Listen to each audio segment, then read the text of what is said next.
Hey everyone, good to be back. Today I've got a pretty interesting idea to play with. We're going to take this old CD, something most people would toss out, and turn it into the signal receiving part of a homemade welding setup. Sound a bit unusual, I know, but simple things often lead to the most surprising solutions. Stick around and let's see where this goes. To enhance its signal receiving performance, I applied a layer of aluminum tape around the perimeter of the CD. This reflective material adds a measure of structural stability while refining how the disc interacts with the surrounding signal environment under examination. Once integrated into the setup, it helps reduce unwanted interference and allows the system to maintain a more consistent flow of incoming data. Although it may appear to be a minor adjustment, this addition plays a foundational role, enabling the overall concept to operate with greater balance and reliability. In many experimental settings, it is precisely these subtle refinements that determine the ultimate success of the entire process.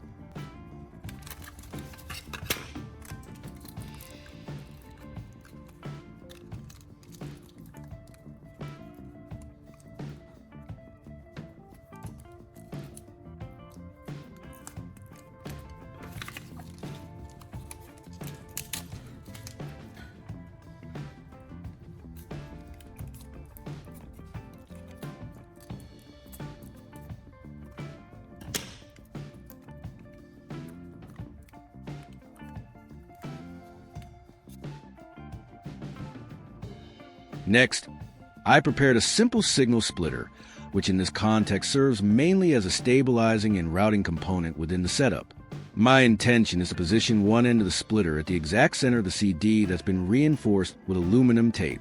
Placing the splitter at the central point provides a clear reference axis and allows the entire structure to operate in a more coherent and balanced manner.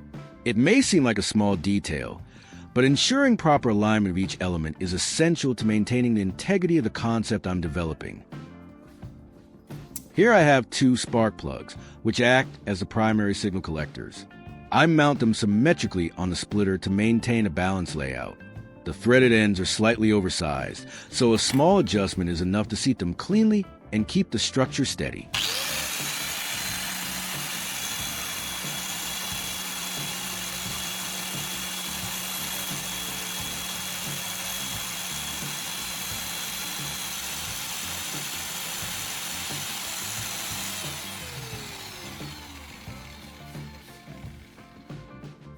Alright, now assemble everything following my instructions on the video screen. You should also use two metal clamps to help secure the CD onto the splitter connector. These clamps will hold the disc firmly in place, reducing any wobble during assembly and operation. The placement of the clamps should be symmetrical to ensure even pressure, protecting the surface of the CD, while maintaining a stable connection to the splitter. Once all components are securely fixed, the overall structure becomes more balanced, minimizing the risk of misalignment or loosening and improving the efficiency of signal reception.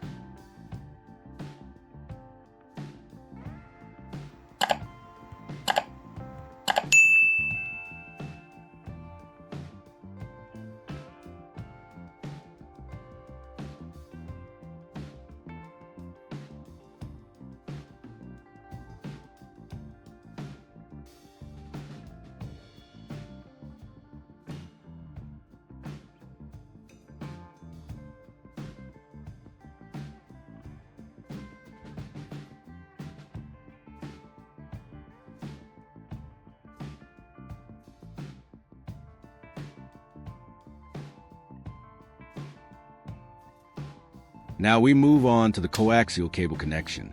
First, attach a straight F connector to any end of the coaxial cable to connect it to the remaining port on the signal splitter. The other end of the coaxial cable will be fitted with two connectors, one straight F connector and one 90-degree F connector. This setup allows direct connection to the TV, keeping the cable tidy and preventing strain or misalignment. Choosing between the straight or 90-degree connector depends on the installation position. But the key is to maintain a secure connection and minimize signal loss along the transmission path.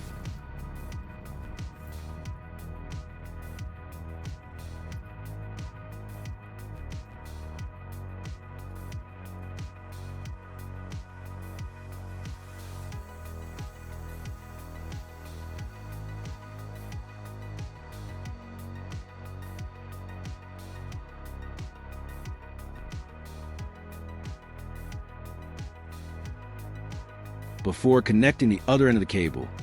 I'll secure it to the antenna base first. Since my antenna base has a rather unique structure, you're free to get creative in how you fasten it securely and conveniently. The goal is to keep the cable stable, avoid twisting or tension, and make sure the F connector can easily attach to the TV later. This step ensures the entire antenna setup functions efficiently and minimizes the risk of loose connections or signal loss.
To ensure electrical safety, I'll wrap insulating tape around any exposed live points.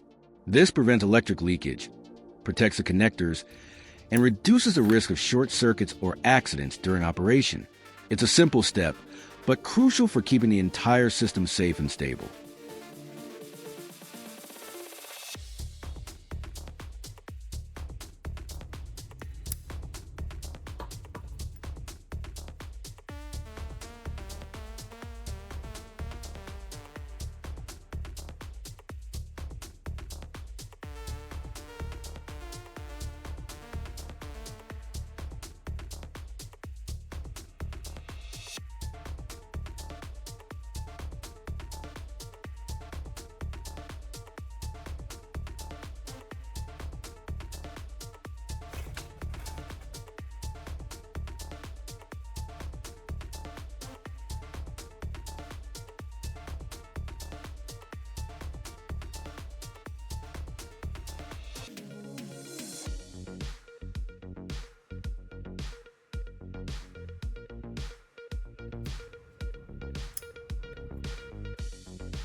Take a close look.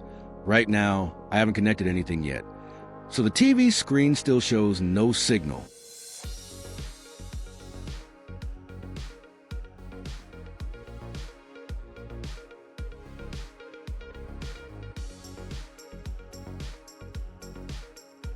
When I first connected it, the screen had a little issue, but now it's fine. No problems at all. However, we won't jump to conclusions yet, and we'll wait a bit longer to be sure.